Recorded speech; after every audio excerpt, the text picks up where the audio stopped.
toquen van a quedarse al frente. Entonces los días que ellos toquen se van a quedar al frente. Amén, hermanos. Para que pongan más atención, ¿verdad? Para que pongan más atención. Porque, ¿verdad? Siempre es necesario que es bueno, ¿verdad? Y así que alguien se siente en esta silla de enfrente que nadie se quiere sentar nunca, ¿verdad? Nosotros estamos al revés de aquellos fariseos que querían las primeras sillas, ¿verdad? Nosotros queremos las últimas sillas siempre. Pero, hermanos, Génesis 1:26, ¿lo tenemos?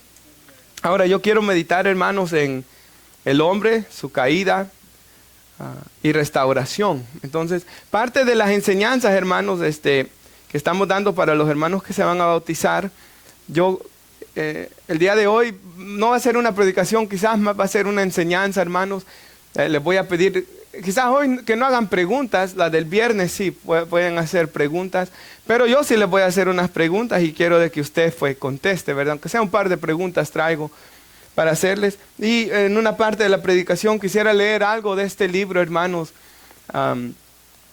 sobre la santidad de la vida, ¿verdad? Y por qué nosotros como cristianos creemos que la vida es santa. Y yo quiero explicar eso hoy, así que hoy vamos a hablar del hombre, ¿verdad? De cómo Dios nos creó a su imagen y semejanza, de cómo el hombre cayó y de cómo Dios restaura al hombre. ¿Lo tenemos? Entonces dijo Dios, hagamos al hombre, y ahí está hablando la palabra Adán, ¿verdad? Es la palabra hombre, de ahí viene el nombre Adán, que habla de la humanidad, a nuestra imagen, conforme a nuestra semejanza, y habla en plural, porque el nombre de Dios que se usa ahí es plural, ¿verdad? Algunos ven que ahí ya está mostrando cómo el Padre, el Hijo y el Espíritu Santo, ¿verdad? Estaban ahí en el consejo de la Trinidad hablando. Y dice, y señoreé los peces del mar y las aves de los cielos, mostrando que el hombre no es igual al animal, ¿verdad? En las bestias, en toda la tierra, en todo animal que se arrastra sobre la tierra. Y creó Dios al hombre, a su imagen y semejanza los creó. Varón y hembra los creó. Leamos el 27 una vez más. ¿Qué le parece todos a una voz? Y creó Dios al hombre a su imagen, a imagen de Dios lo creó, varón y hembra los creó. ¿Puede tomar asiento, hermano? Sí. Ahora, hermanos, la Biblia nos enseña, y yo quisiera comenzar como he hecho todas estas prédicas con una definición doctrinal, y luego vamos a indagar en ciertos aspectos de la enseñanza. Y bueno, a mí en lo personal me gusta hacerlo así, hermanos, porque nos da como una pequeña introducción a todo lo que vamos a meditar. El hombre, hermanos, es la creación especial de Dios. Amén, eso queda claro, ¿verdad? El hombre es hecho a su imagen y su semejanza.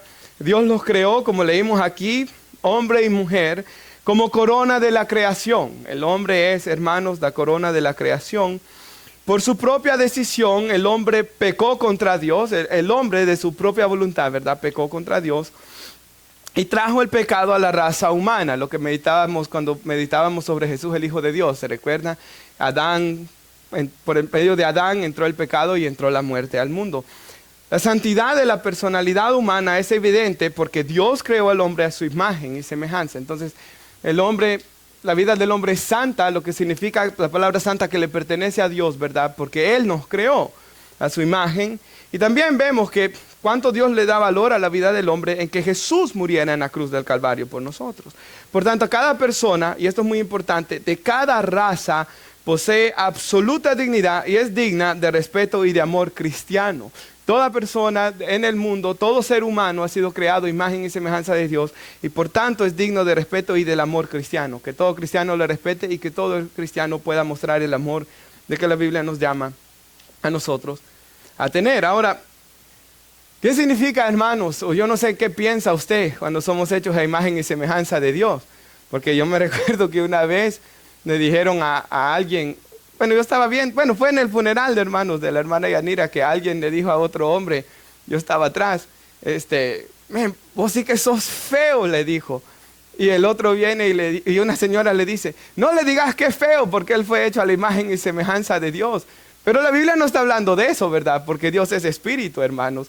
Así que cuando dice que somos a imagen y semejanza de Dios, no significa de que Dios tenga un cuerpo como usted y como yo, sino que cuando la Biblia dice que somos hechos a imagen y semejanza de Dios, habla de que nosotros tenemos muchas similitudes con Dios, hermanos. Por ejemplo, el hombre es como Dios porque el hombre puede razonar, ¿verdad? El hombre posee un intelecto, el hombre posee una voluntad, el hombre tiene emociones también. El hombre, y estas cosas las vemos en Dios y las vemos en el hombre. El hombre, por ejemplo, antes de la caída, ¿verdad? En su sentido moral, el hombre era como Dios porque el hombre era bueno, el hombre era sin pecado en ese sentido. Ahora, ¿se recuerdan, hermanos, aquella enseñanza, la segunda de estas enseñanzas que yo les di sobre Dios Padre? Y cuando estudiamos sobre Dios Padre, estudiamos los atributos de Dios. Y dijimos de que algunos atributos de Dios son comunicables y otros son incomunicables. ¿Y cuáles son los incomunicables, hermanos? ¿Quién me puede ayudar, por favor? Los que estaban poniendo atención, ¿verdad? Él es inmutable. Dios no cambia y nosotros sí cambiamos, ¿verdad? Son incomunicables. ¿Por qué son incomunicables? Porque solo le pertenecen a Dios. El hombre no tiene estas capacidades. Otra, hermanos, por favor. Independencia. Dios no depende de nadie y el hombre sí depende de Dios para existir, ¿verdad? Dios no depende de nadie. ¿Alguien más, hermanos? Omnipresencia. Dios está en todo lugar, mientras el hombre está solamente en un lugar. En cuanto a espacio, solo ocupa un lugar, ¿verdad? En el mundo, en este tiempo, mientras Dios habita en todo lugar. ¿Alguien más? Todopoderoso. Dios tiene todo el poder, mientras el hombre no es todopoderoso. Esos son los que se le llaman en la iglesia se le conocen como como atributos incomunicables de Dios, cosas que solo Dios tiene. Pero habían otros que son comunicables. ¿Y quién me puede decir alguno de ellos? Misericordioso. Dios es misericordioso y esos atributos nos los dio a nosotros cuando nos creó a su imagen y semejanza. Y el hombre puede usar de misericordia. El hombre, por ejemplo, puede amar. El hombre puede amar. Ahora, antes de la caída, el hombre era perfecto en amor, ¿verdad? Adán amaba perfectamente. El hombre era justo porque Dios lo creó a su imagen y semejanza. La justicia de Adán era perfecta porque no había pecado en él. Adán era santo, hermanos, porque él le pertenecía solo a Dios, ¿verdad? Y en ese sentido, hermanos, Adán era perfectamente santo porque no había pecado en él. Él le pertenecía a Dios.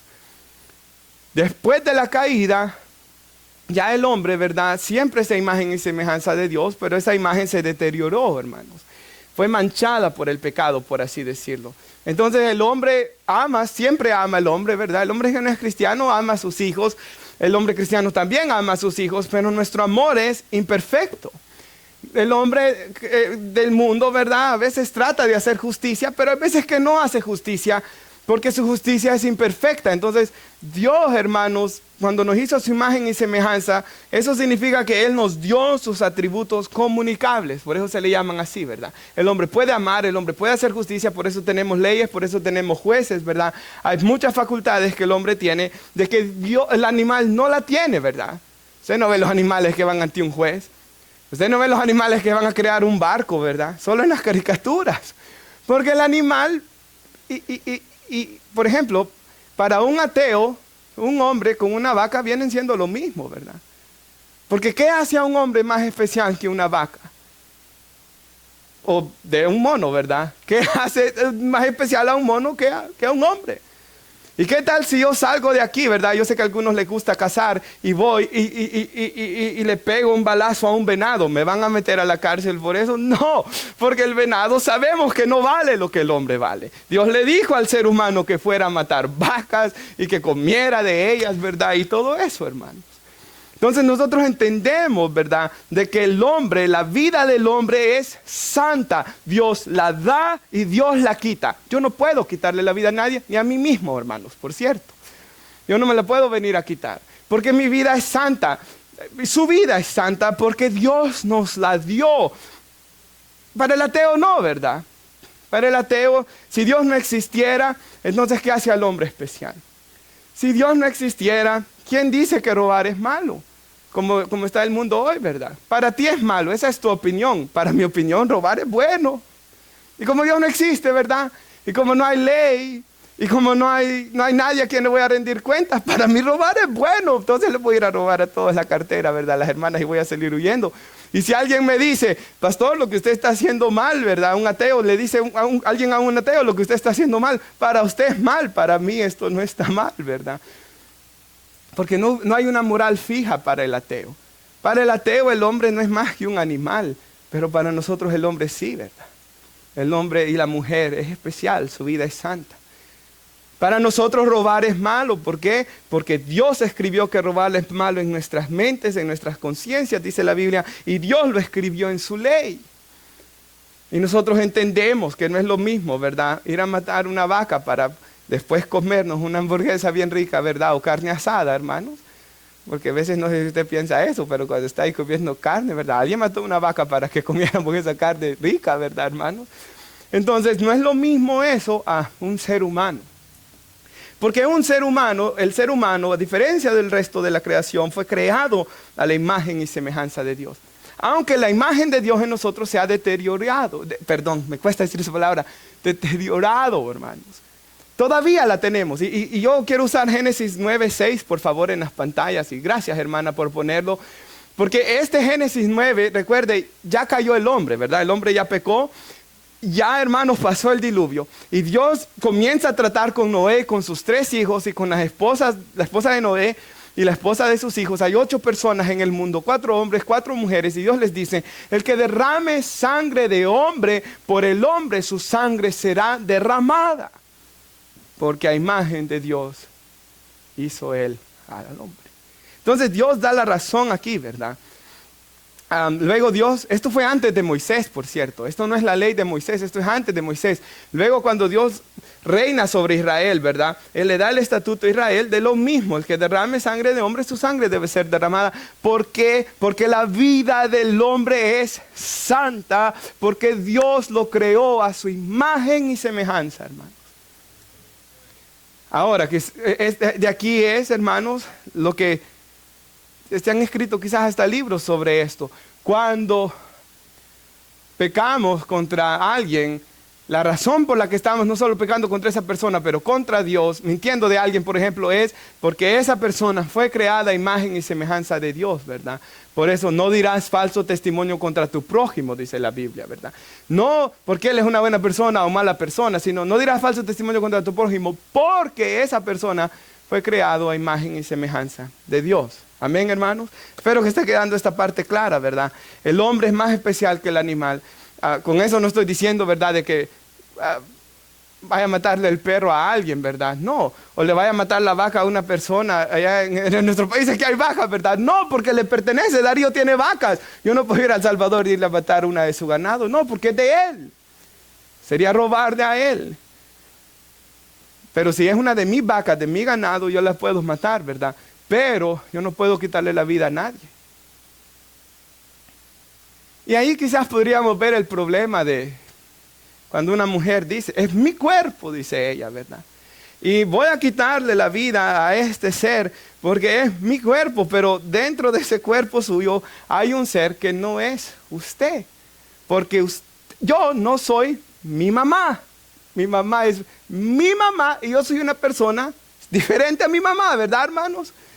Yo estuve en el vientre de mi mamá me cargó en su vientre, pero en el vientre de mi mamá había un hombre que era diferente a ella, una criatura diferente a ella, ¿verdad? Entonces, mi mamá, ¿verdad?, se cuidó, mi mamá no toma, por cierto, nunca tomó, ¿verdad? Pero las mujeres hay algunas que toman, fuman, consumen drogas, y esto es incorrecto porque hay un ser en su vientre que es una persona creada a imagen y semejanza de Dios, ¿verdad? Ahora, Dios establece la pena de muerte aquí, ¿verdad? Para aquel que quita la vida a otro ser humano. Y por eso es que en la historia de la iglesia cristiana siempre se ha creído en la pena de muerte, hermanos. Sé que hay ya civilizaciones que ya no creen en esto, ¿verdad? O aquí en Estados Unidos que lo hacen tan complicado. Pero los reformadores y leía, en este libro de Ética Cristiana de Miguel Núñez, que en un segundo lo voy a citar, Él cree en esto, hermanos. John MacArthur, un montón de predicadores, hermanos, hombres sanos que han dedicado su vida a estudiar la Biblia, hermanos, creen en esto. Y yo, hermanos, en mi estudio de las Escrituras, en mi tiempo que he meditado en estas cosas, yo creo, hermanos, en lo que acaba de decir aquí en Génesis 9:6, ¿verdad? Aquel que quite la vida debe, hermanos, morir también. Pero esto es lo que me pone a pensar en mí. Porque estamos viendo eso, ¿verdad? Como una persona viva, ya salida del vientre de su madre. Pero el aborto es un asesinato también, hermanos. Es un asesinato también. Porque si mi mamá me hubiera decidido, ¿verdad?, deshacerse de mí, me hubiera asesinado a mí. Y todo lo que Dios quería hacer por medio de mi vida, no se hubiera podido haber llevado a cabo. Piensen eso, hermanos. Todo lo que Dios quería que yo hiciera, ¿verdad? No solo lo bueno, también mis fallas y por medio de mis fallas aprender lo que es la gracia de Dios para poderle decir a más hombres y a mujeres de que Dios perdona. Pero mi mamá decidió, ¿verdad? Y usted, cada una que tiene sus hijos aquí, ¿verdad? Decidió. Entonces, en cuanto a nosotros dependa, ¿verdad? Nosotros debemos procurar siempre el bienestar de todo ser humano, ¿verdad? Entonces la mujer embarazada debe de procurar guardarse, cuidarse, ¿verdad? No va a ir a subirse en un caballo para andar ahí para arriba y para abajo, no va a fumar, no va a procurar cuidarse. Y yo sé que a veces, porque vivimos en un mundo caído donde ocurren, hermanos, tragedias, quizás puede perder el bebé, pero en todo lo que a usted dependa debe de procurar. Porque estaba leyendo, no sé si fue en este libro o en otro libro, porque acabo de terminar el viernes este semestre en el seminario, de que hay personas que están abogando de que aún niños que tienen menos de un mes de nacidos los puedan asesinar. Porque todavía no son personas, dicen algunos. Nosotros, hermanos, y usted ya sabe esto, me imagino, creemos que la vida del ser humano comienza desde el momento de su concepción. Entonces, esa es nuestra base como iglesia cristiana, ¿verdad? Nosotros creemos que la vida humana comienza desde el momento de la concepción. Y algo que decía este libro que me gustó es, si algún día pudieran ir, ¿verdad?, las personas de la NASA a Marte y encontraran en Marte una célula, dice el libro, ¿qué dirían? Hay vida en Marte, ¿verdad? Saliera en las noticias, hermanos, saliera en los noticieros. Hemos encontrado vida en Marte, hemos encontrado una célula. Y luego el hermano Núñez dice, ¿cómo puede ser, dice él, que el feto dentro del vientre de su madre no lo consideremos vida? ¿Sí o no? Que se volvieran locos por encontrar una célula viva quizás allá en Marte, pero aquí, hermanos, se están matando niños, ¿verdad? Entonces, nosotros creemos que lo mejor, una persona que no quiera tener el niño es, porque aparte, cuando pasan el proceso del aborto, a veces se hacen terrible daño, las mujeres, ellas mismas se están dañando. Lo mejor es, si no quieren tenerlo, es mejor darlo en adopción, ¿verdad? Y el Señor dice que Él cuida de los huérfanos. Pero es mejor, hermanos, hacer eso y no, ¿verdad?, asesinar al niño. Ahora yo quisiera leer algo, y esto me encantó tanto, hermanos, en la página, bueno, ustedes ni saben, pero la página 259 de este libro. Y con un highlighter, hermanos, saqué algunas cosas porque esto sinceramente me gustó mucho. Y usted quizás ha escuchado de la fertilización in vitro, ¿verdad? Quizás usted tiene amigos, personas conocidas que han pasado este proceso, o quizás en algún momento usted o algún familiar suyo, ¿verdad? Pasamos que estaba costando mucho poder la esposa, ¿verdad?, salir embarazada, y uno va a pedir consultas, que carísimas que son, y en ese momento le comienzan a poner delante de usted algunas opciones. No voy a hablar de todas ellas, hermanos, sino para eso mejor compre el libro usted después, porque me gusta este libro. No solo habla de eso, habla de cualquier cosa que usted quiera saber de ética cristiana, pero en el libro, hermanos, él habla mucho de esto, de anticonceptivos. Yo sé que algunos de ustedes me han preguntado sobre eso, ¿verdad? Y tampoco me voy a meter en eso hoy, pero si ustedes quieren saber de todas estas cosas, es muy interesante, porque el doctor Miguel Núñez es doctor en medicina, pero también en teología. Entonces él da cada una de estas opciones desde una perspectiva bíblica, ¿verdad? Y también médica. Y entonces él dice así, en la fertilización in vitro, levanten la mano, hermanos, por favor, ¿cuántos han escuchado de esto? La verdad, levanten la mano.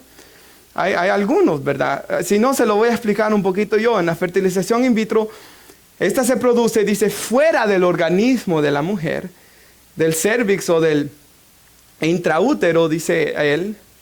Usualmente, dice, se fecundan múltiples óvulos que han sido obtenidos de la mujer, o sea, se extraen óvulos de la mujer por medio de una laparoscopía, y dichos óvulos fertilizados, y esto es muy importante, ya sea haciendo uso de un donante de esperma o no, son inmediatamente congelados. Y tenga eso en mente después, a fin de preservarlos. Luego se toman varios óvulos fecundados, y después yo voy él va a hablar un poco más de esto, y se implantan en la mujer para que de esos implantados que se implantaron, quizás uno pueda adherirse exitosamente al endometrio, y quizás pueda crecer y desarrollarse. Entonces se sacan varios, ¿verdad? Y de estos varios se procura de que uno, por lo menos, sobreviva. Entonces, muchas formas de hacer esto, ¿verdad? Todas, por cierto, serían pecaminosas, pero digamos que hay una pareja casada. En este contexto sería la única forma como esto se podría hacer. Y hay una pareja casada donde se usan, ¿verdad?, el esperma del hombre y el óvulo de la mujer, casados ellos. Y cristianamente hablando, hermanos, solo se podría usar un óvulo de la mujer, ¿verdad? Y para que solo haya una vida ahí. Y esto, hermanos, él más adelante lo explica, porque él dice, los óvulos fecundados in vitro no deben ser nunca destruidos. Porque se agarran 5, ¿verdad?, óvulos de la mujer. Y luego solo usan uno. ¿Y qué van a hacer con el resto? Los van a matar. Él lo dice así, nunca deben ser destruidos, porque al hacerlo estaríamos eliminando vidas humanas. Dice él así, no estamos de acuerdo con la idea de congelar óvulos fecundados con el propósito de que en un futuro sean implantados en la matriz de la mujer, pues la congelación de esos óvulos no garantiza su vida permanente. O sea, a veces dicen, digamos usted con su esposa sacan 5 y bueno, vamos a tener uno y vamos a congelar el resto, y después vamos a sacar otro y tal vez uno más y vamos a matar el resto. O quizás vamos a sacar uno por uno después de que estén congelados, ¿verdad? Pero han habido tantos problemas con eso, hermanos, porque por ejemplo han habido parejas que después se divorcian y usaron uno. Por ejemplo, en Colorado él da un ejemplo de una pareja que usaron uno y después quedaron los 4, y después el hombre, ya divorciado, ¿verdad? El hombre decía, quiero destruirlos, pero la mujer, no, yo quiero tenerlos. Y terminaron en un solo problema en Colorado, fueron a la Corte Suprema de Justicia y luego, hermanos, a saber qué terminó pasando. Pero por eso el pastor sabiamente dice de que es mejor no hacer eso. Porque lo más seguro es que pueden morir, o si no, después se divorcian o cualquier cosa, ¿verdad? En especial en este mundo que vivimos hoy. Luego dice él así, podemos imaginar también, ¿qué tal una pareja? Agarra uno de estos, implantan en la mujer, nace el hijo, quedan 4 o 5 allá después congelados y luego los dos mueren. ¿Quién va a decidir, dice él, qué hacer con estos que quedaron ahí? Pues porque son vidas, ¿verdad, hermanos? Con estos óvulos fecundados que quedaron ahí. Y luego él dice así, debe usarse, o sea, dice él, que solo sean fecundados los que se van a implantar, sin desechar ni congelar ninguno de ellos. Si el procedimiento no resulta exitoso, dice él, entonces habría que intentarlo otra vez. Y aquí está la cuestión. Una pareja, hermanos, Stephanie estaba leyendo en el correo que nos mandan como plantadores de iglesia, y esto es bueno, hermanos, porque yo pues tengo que más o menos saber contestar, ¿verdad?, cuando estas preguntas vengan a mí. Y entonces Stephanie me estaba compartiendo, ella lo leyó, yo no lo leí, de una pareja que estaba teniendo problemas con tener hijos.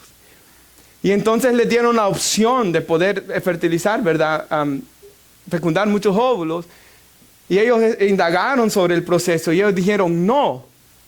Entonces el doctor les dijo, ok, van a hacer uno a la vez.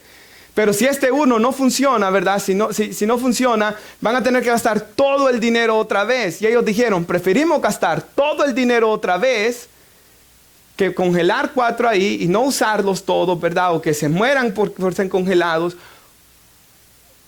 No, preferimos gastar nuestro dinero que deshonrar a Dios. Porque miren lo que él dice aquí después.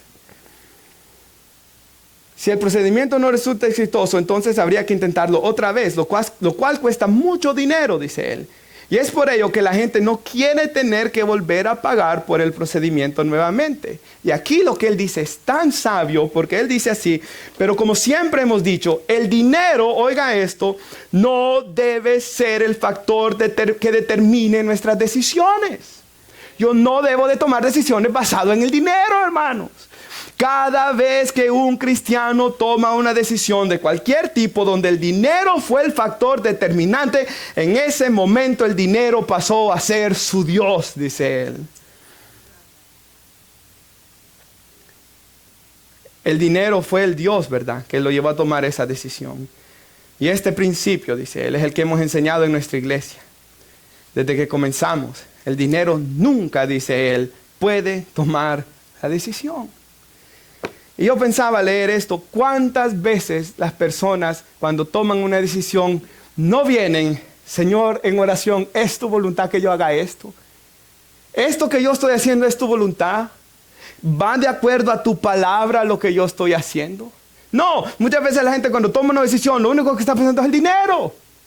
¿Cuántos hijos debo de tener, Señor?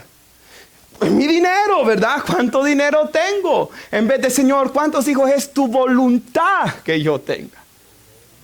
¿Ve cómo cambia la situación?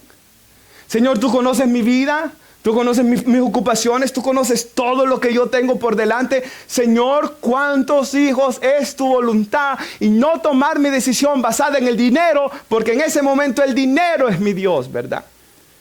Mi confianza está en el dinero que yo tenga para salir adelante. Mi confianza está, ¿verdad? Mi decisión está tomada en quizás dinero que yo quiera tener y no gastar. ¿Lo ve cómo es esto tan fácil de caer en este pecado, hermanos? Cuando al mes, ¿verdad?, entra el dinero que nosotros tenemos. Pensamos cuando tenemos el dinero que entra, ¿verdad?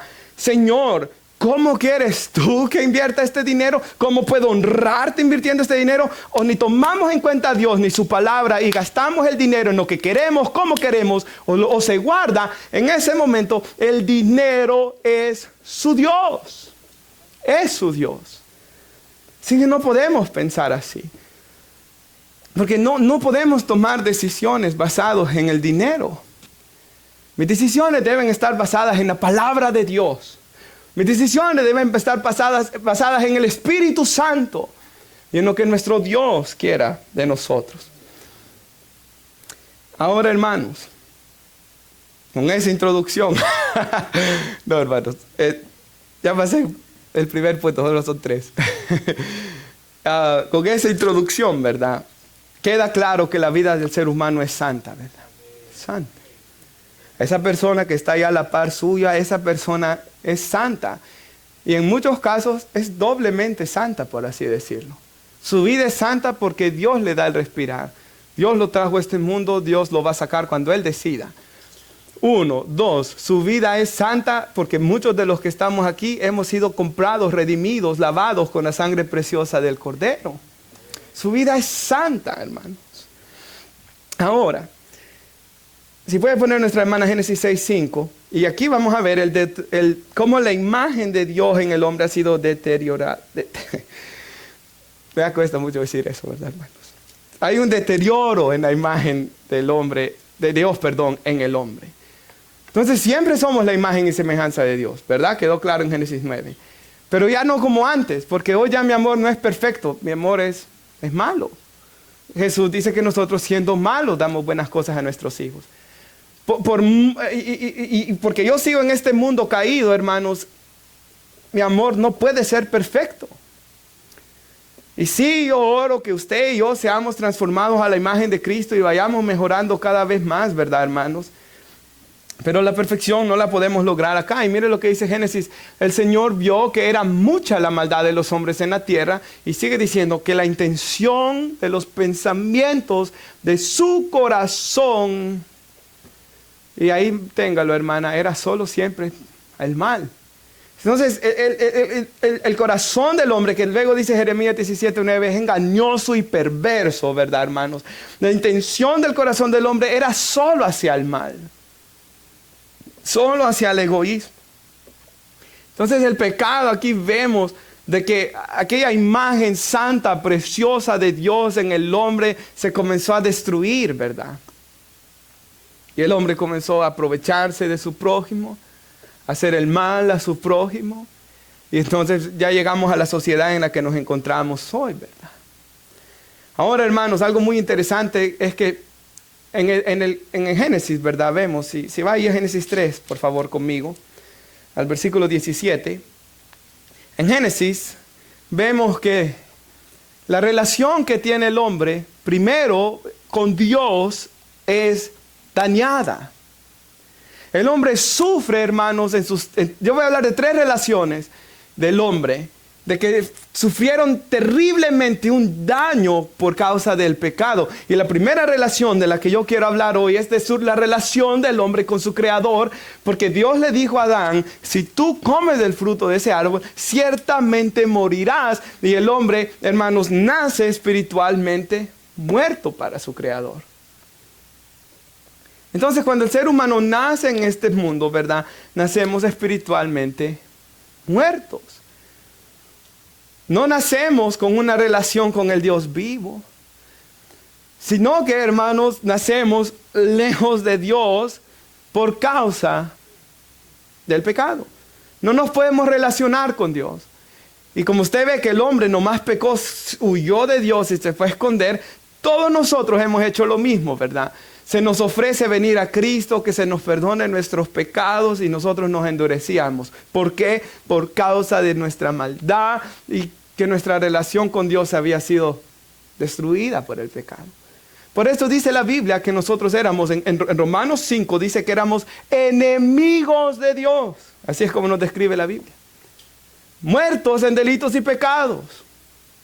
Hemos sido reconciliados, o sea, 2 enemigos reconciliados, por así decirlo. Dios, que es el bueno, nosotros somos los malos, ¿verdad? Hemos sido reconciliados con Él por medio de la cruz, por medio de Jesús, ¿verdad?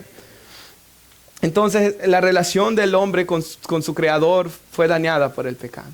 Siguiente, la relación de Dios. Bueno, ahí en Génesis lo primero que hace es con la esposa, ¿verdad? La relación del hombre con los seres humanos fue dañada también. Y la primera relación que habla la Escritura es el conflicto que iba a haber en la voluntad del hombre y la voluntad de la mujer. Y de cómo la mujer iba a querer poner su voluntad por encima del hombre, que Dios lo llamó a ser cabeza del hogar. Y cómo el hombre iba a ser duro con la mujer. Y de ahí entra el problema en el matrimonio. Por una parte, la mujer tiene el problema de querer, ¿verdad, hermanos? Que no sé cómo explicarlo, pero faltarle el respeto, por así decirlo, a Dios y al hombre. Y por otro lado está el problema del hombre de querer ser como Cristo y de no ser duro con su esposa. Y ahí entra el conflicto, ¿verdad? Matrimonial. Ahora, el hombre vemos que su relación con la esposa, y por eso es que hay peleas en todos los hogares, ¿verdad, hermanos?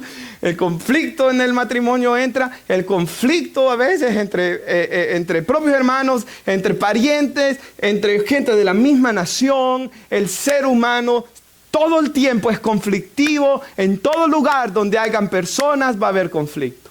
Si solo hay 2, ahí va a haber conflicto. Si hay hijos, se pone un poco más dura la cosa, ¿verdad? Sabemos no sé cuántos aquí, ténganlo por seguro, tiene que haber conflicto. Y por eso Efesios 4:1 dice, sopórtense los unos a los otros en amor, ¿verdad? Y algo que yo no entiendo, hermanos, es cómo le estamos demandando a la gente que sea perfecta si uno no es perfecto, hermanos. ¿Cómo hay gente que no quiere verle ni el más mínimo error a nadie, hermanos? Si nosotros estamos llenos de ellos muchas veces, ¿verdad? Entonces el problema del hombre de no amar a su prójimo como a sí mismo aquí entra, ¿verdad? Y luego hay otro problema. Génesis 3, ¿lo tenemos? 17, ¿lo tenemos? La relación del hombre con su creación. Con la creación de Dios, ¿verdad? Y al hombre dijo, por cuanto obedeciste la voz de tu mujer, comiste del árbol que te mandé, diciendo, no comerás de él. ¿Qué pasa con la tierra? Maldita será la tierra por tu causa.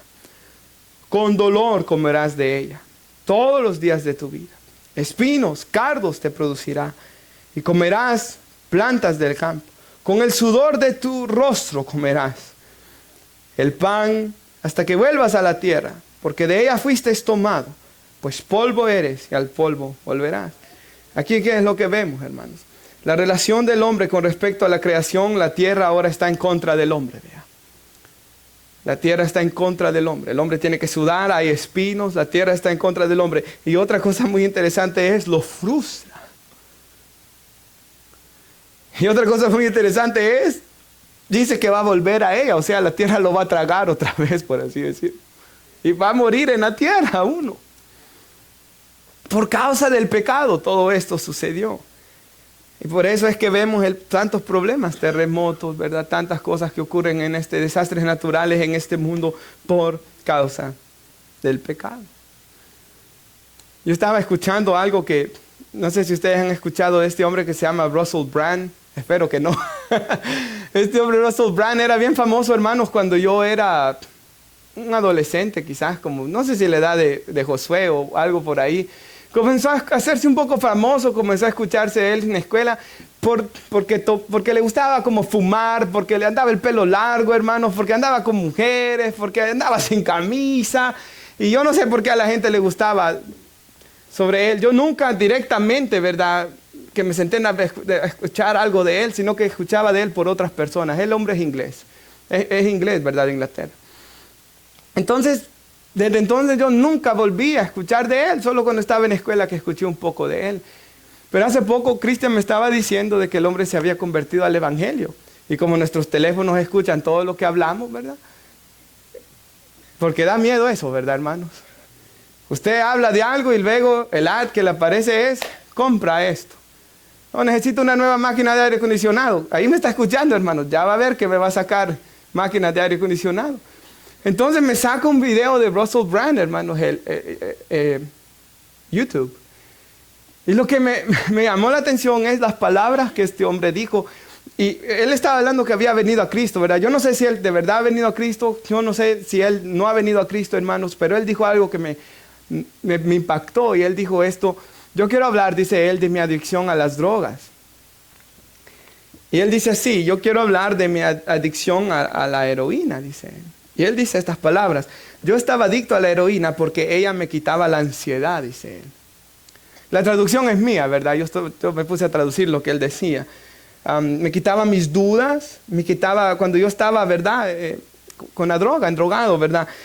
Quitaba mis preocupaciones. Y la frase que él dice después me llamó la atención. La heroína me hacía escapar de tener que vivir en este mundo.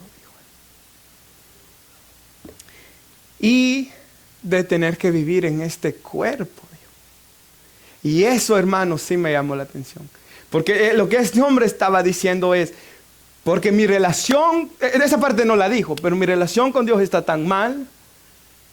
Mi relación con este mundo, con todo lo que está a mi alrededor, está tan mal, de que por eso yo estoy consumiendo esto, porque eso me hace escapar de este mundo en el que yo vivo. Yo no quiero vivir en este mundo. Yo no le encuentro razón a este mundo, es lo que él estaba diciendo.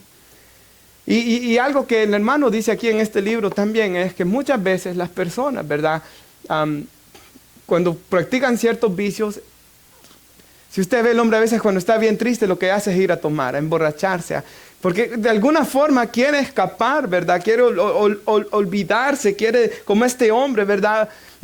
Su vida la sentía él tan mal, de que por medio de estas drogas él trataba de escapar. Pero nosotros comprendemos que nada de eso, ¿verdad, hermanos?, va a poder arreglar la vida de este hombre. Ahora, en 1 Corintios 15, 42, Pablo dice que nuestro cuerpo es corruptible, es como él lo explica. Todo ser humano puede ser corruptido, puede corromperse, puede ser corrupto, todos. Tenemos en nuestra naturaleza pecaminosa, hermanos, el potencial de hacer cualquier maldad. Es más, dentro de la doctrina de la gracia común, la Biblia enseña de que es Dios quien detiene al hombre de no hacer más maldades. Si no estuviera la gracia común de Dios, hubieran más asesinatos y más maldades y más robos en el mundo, hermanos. La sociedad fuera peor. Ahora, hermanos, nuestro cuerpo lo llama la Biblia de deshonra y nuestro cuerpo lo llama la Biblia de debilidad. En 1 Corintios 15, 42 al 43. Y si puede poner nuestra hermana Romanos 7, por favor. Y yo traigo algunos versículos aquí en Romanos 7, hermanos, que ciertamente, yo no sé usted, pero yo he sentido esto también, ¿verdad? ¿Se acuerda lo que yo decía? Creo que lo dije el viernes, el hermano John MacArthur, cuando le preguntaban de que por qué él quiere ir al cielo, ya teniendo el 80 y algo de años, él dijo, parte de la razón por la cual yo quiero ir al cielo es, dice él, porque yo ya estoy cansado de luchar contra el pecado. Y no estoy hablando del pecado de los otros solamente, de mi propia naturaleza pecaminosa y del pecado, dijo él primero, de mis hijos, de mis nietos, de los miembros de la iglesia. Porque constantemente, hermanos, estamos en una lucha contra el pecado, ¿verdad? Solamente nosotros todos los días estamos luchando contra malos pensamientos, malos sentimientos, malas ideas. Y Pablo, hermanos, dice así porque sabemos, hablando de la ley de Dios, es espiritual, pero yo soy carnal, dice Pablo. Y sigue diciendo, yo estoy vendido a la esclavitud del pecado. Y sigue diciendo, porque lo que hago no lo entiendo. Porque no practico lo que quiero hacer. ¿Cuántas veces a usted y a mí nos ha pasado esto? Lo que aborrezco, eso hago. ¿Cuántas veces, hermanos, nosotros lo que aborrezco, lo que yo no quiero hacer, terminé haciendo? Y uno, como dice el más adelante, miserable de mí, dice Pablo, ¿verdad? El versículo 18, si lo puede poner nuestra hermana. Porque yo sé, dice él, que en mí, dice, es decir, en mi carne no habita nada bueno. Porque el querer está presente en mí, pero el hacer el bien no. Y luego él dice, gracias, porque no hago el bien que deseo, sino el mal que no quiero. Eso practico, dice él. Y el 21, por favor, hermana, el 21 al 23. Así que queriendo yo hacer el bien, hallo la ley, que el mal está presente en mí. Porque en el hombre interior me deleito en la ley de Dios. Pero veo otra ley en los miembros de mi cuerpo que hace guerra contra la ley de mi mente. Que me hace prisionero de la ley del pecado que está en mis miembros. Y por eso es que la Biblia dice en Gálatas 5:16, les digo, anden en el espíritu y no satisfagan los deseos de la carne, ¿verdad? La carne, hermanos, nuestra naturaleza pecaminosa nunca va a querer el bien. El Espíritu Santo dentro de nosotros y el corazón nuevo que Dios nos da en Cristo, ese es el que quiere el bien. Por tanto, el cristiano siempre va a luchar con su naturaleza pecaminosa. Siempre. Y por eso Dios es misericordioso con nosotros, ¿verdad? Y el Salmo 103, versículos 3 y 14, que a mí tanto me encanta, dice, como el Padre se compadece de sus hijos, se compadece Jehová de los que le temen. Él conoce nuestra condición, se acuerda que somos polvo, dice. Dios tiene misericordia del hombre, ¿por qué? Porque Dios sabe que usted y yo solo somos polvo, hermanos. Y por eso Él tiene misericordia de usted. Y por eso Él tiene misericordia de mí.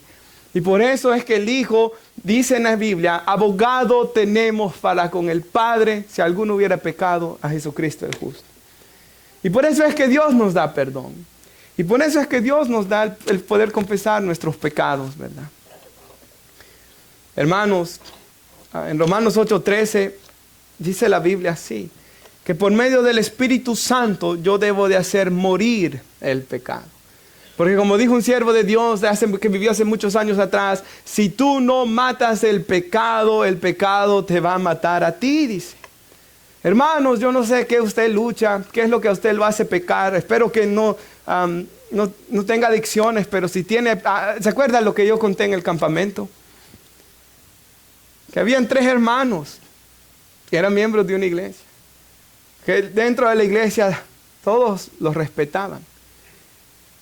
Y uno de los hermanos, estaban los 3 hombres ahí comiendo, dijo, yo ya no puedo más con esto. Quiero confesar mi pecado, dijo él. Y usted sabe cómo los americanos practican eso, que en el garaje o en un shed atrás mantienen man cave, que le llaman, ¿verdad? Solo el hombre va a estar allá solo. Mis hijos no se acercan ahí, nadie se va a acercar ahí. Yo no tengo uno de esos, hermanos, pero si usted lo tiene, cuidado. Y dice él, ahí yo tengo como un closet lleno de alcohol. Mi esposa no lo sabe, mis hijos no lo saben. Yo entro a ese lugar y le doy rienda suelta a toda mi carne y tomo hasta emborracharme. Y quedarme ahí, me quedo ahí un tiempo. Cuando vio el otro hermano que ese hombre confesó eso, él dice,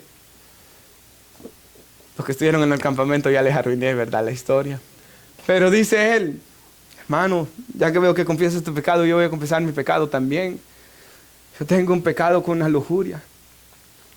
Yo deseo y yo miro y yo tengo una vida secreta de pecado que nadie lo sabe y yo quiero confesar esto hoy. Y el tercero no decía nada. Y bueno, como ya habían dicho sus secretos, ¿verdad? Estaban ahí como, bueno, y vos no vas a confesar cuál es tu pecado, cuál es tu lucha. Y el hombre no quería hablar y le insisten un poco más y el hombre dice, mi lucha es el chambre. Y me pican los labios por salir corriendo de aquí y contarle a todas las personas el pecado de ustedes dos. Y hermanos, eso es algo terrible, ¿verdad? De que a veces, hermanos, podemos estar nosotros acá en la iglesia y tener luchas terribles contra el pecado. Y todos nosotros luchamos contra el pecado, hermanos. Todos nosotros. El que dice que no tiene pecado, le hace a él mentiroso. Y la verdad no está en él, dice. Primera de Juan capítulo 1. Por tanto, hermanos, debemos matar el pecado, porque si no el pecado nos va a matar a nosotros. En el caso de esos hombres, ellos tenían que matar eso, ¿verdad? El hombre que tenía el problema del alcoholismo, él tenía que matar eso, porque si no eso iba a destruir su vida y su familia. El hombre que tenía el problema de la lujuria, él tenía que matar eso, hermanos, porque si no eso iba a destruir su vida, iba a destruir su corazón. Iba a destruir su ministerio. El hombre que tenía el problema también, el chambre, eso iba a destruir su vida. Porque ya después nadie iba a querer acercarse a él, ¿verdad? Así que hermanos, como último punto, si puede poner nuestra hermana Filipenses 1:6. Hemos visto, hermanos, que Dios nos creó a su imagen y semejanza, ¿verdad? Y la vida del ser humano es santa, amén, hermanos. La vida de sus niños es santa, su vida es santa.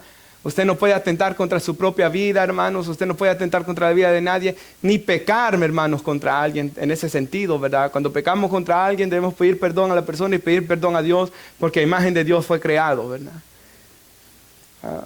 2, cuando los jóvenes, ¿verdad? Con sus amigos, porque yo sé que esto es muy común hoy en día, estén hablando de un aborto o algo, exhórtelo a no matar a ese niño, esa niña que viene en camino, porque la vida del ser humano es santa, ¿verdad? A buscar mejor otra opción, como la adopción mejor, pero no cometer un aborto, porque tal cosa es un asesinato, ¿verdad? Tercero, hemos visto cómo el pecado va destruyendo al hombre, alejándolo cada vez más de lo que Dios lo llamó a hacer. Y como el pecado, si no lo mato, como dice la Biblia, ¿cómo mato yo el pecado? Por el Espíritu Santo, ¿verdad? El Espíritu Santo usa la palabra y yo tengo que comenzar a hacer morir esto. ¿Cómo yo mato el pecado? Rindiéndome. Ese hombre, ¿verdad? Que tenía el problema, hermanos, de estar en el closet con la bebida. Confesarlo a Dios. Pedir ayuda. Buscar una restauración. Porque si la Biblia habla tanto de la restauración, es porque la restauración es posible, hermanos. Nada imposible para Dios. Y por último, Pablo dice así. Estoy convencido, dice, precisamente de esto, Que el que comenzó la buena obra en ustedes, que dice, la perfeccionará hasta el día de Cristo Jesús. Hermanos, Dios ha comenzado una obra de gracia en nuestro corazón. Él ha comenzado una obra de restauración en la cual Él, hermanos, nos toma de cualquier lugar en el que estemos en nuestras vidas y Él nos quiere hacer conforme a la imagen de su Hijo Jesús. Y concluyo y vaya en su Biblia, Romanos 8, por favor. Romanos capítulo 8, en sus Biblias, versículo 28. Con eso voy a concluir. Romanos 8, 28.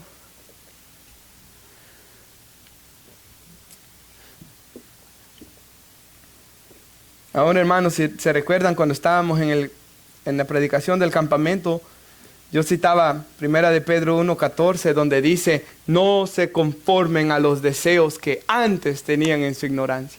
Y yo decía algo, ¿cuál es el peligro casi siempre del cristiano? Volver a los pecados que practicaba en su ignorancia, volver a las viejas prácticas. Por tanto, hermanos, nosotros debemos hacer morir el pecado, ¿verdad? Y crecer en santidad. Y aquí dice la Biblia, y sabemos que a los que aman a Dios, todas las cosas les ayudan a bien. Todo, hermanos. Todo nos ayudará bien. Y esto dice, esto es los que conforme a su propósito son llamados. Mire, dice su propósito. No mi propósito, pero su propósito. ¿Y cuál es el propósito de Dios? Que es aquello que Dios va a usar todo en mi vida para ese bien. A los que antes conoció. Una traducción dice a los que de antemano conoció. Los que estudian el idioma griego, esa palabra conoció habla que los amó. Y qué bonito es eso, ¿verdad? Hablando de la santidad de la vida, ¿qué dice Pablo, hermanos, en Gálatas 1:15? Y se lo leeré quizás, hermanos, para no citarlo mal. Pero ¿qué dice Pablo aquí, hermanos? Pero cuando agradó a Dios, que me apartó desde el vientre de mi madre. Hermano, piensen usted, hermana, hermano, que está aquí. Dios le apartó desde el vientre de su madre y lo ha llamado por su gracia. Porque Dios quiere revelar a su Hijo en usted para que usted le predique a los demás. Entonces aquí dice, todo ayuda con este propósito. A los que antes conoció, a los que los amó, ¿verdad? Usted que está aquí hoy, a mí, hermanos, todos aquellos que vengan a Cristo, que Él nos amó, nos predestinó para que fuésemos hechos conforme a la imagen de su Hijo, para que Él sea primogénito entre muchos hermanos.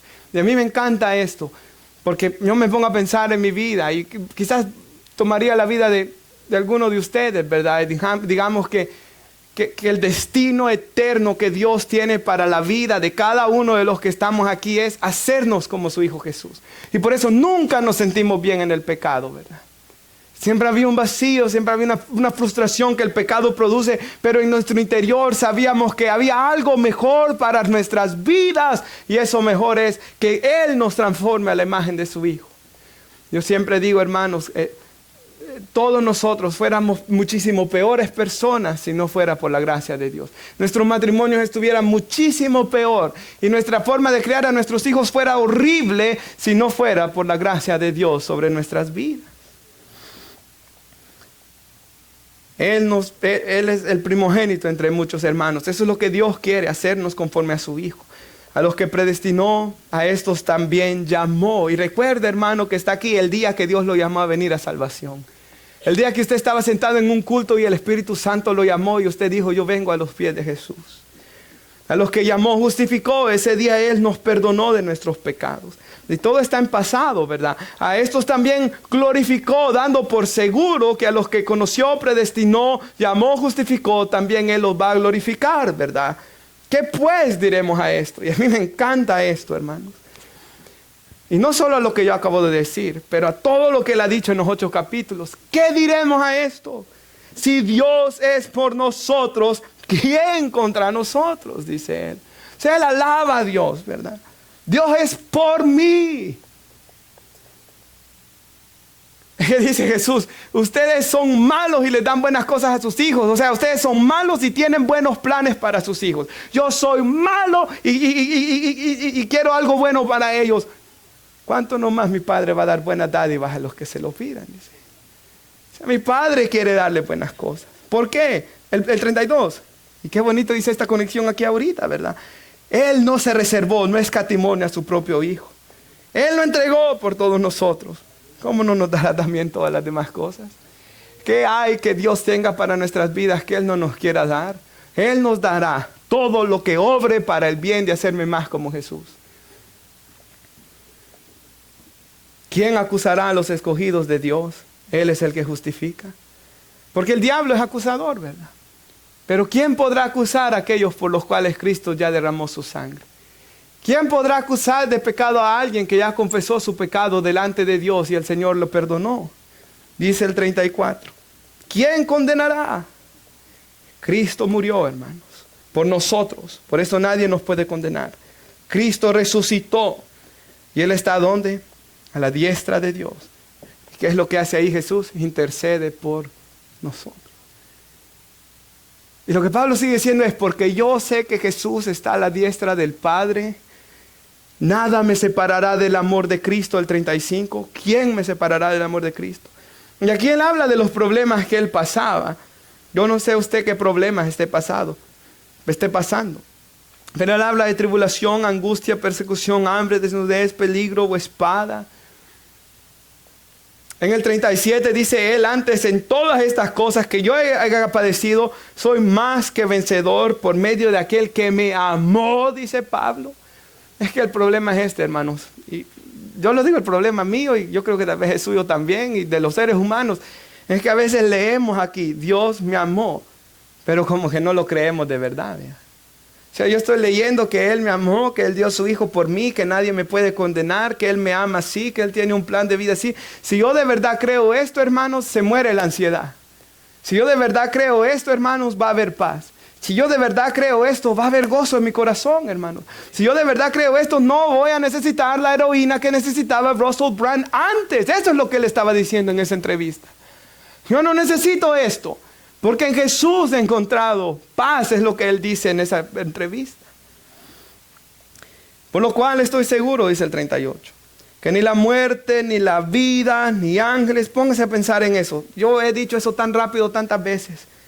La muerte, cuando yo muera, eso no me va a separar del amor de Dios.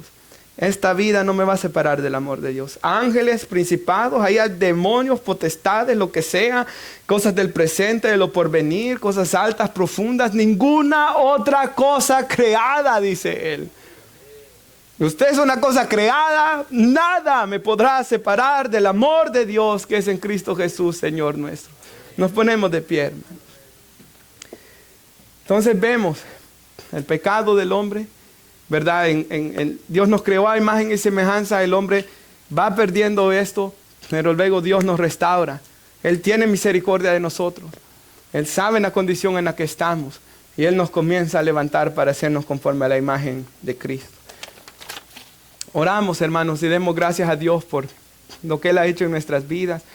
No sé si Daniel puede pasar a cantar esa alabanza que dice: a Dios sea la gloria por lo que hizo en mí.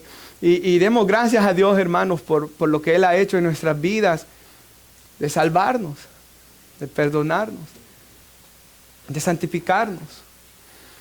Y hermanos, si durante la predicación su conciencia le acusó, o el Espíritu Santo le acusó, si el Espíritu Santo le reprendió a usted, o me reprendió a mí, porque hermanos, hay una sola persona que se ha sentado debajo de las Escrituras, de la predicación de la Escritura, que nunca ha sido reprendida. Ese es el Señor Jesucristo.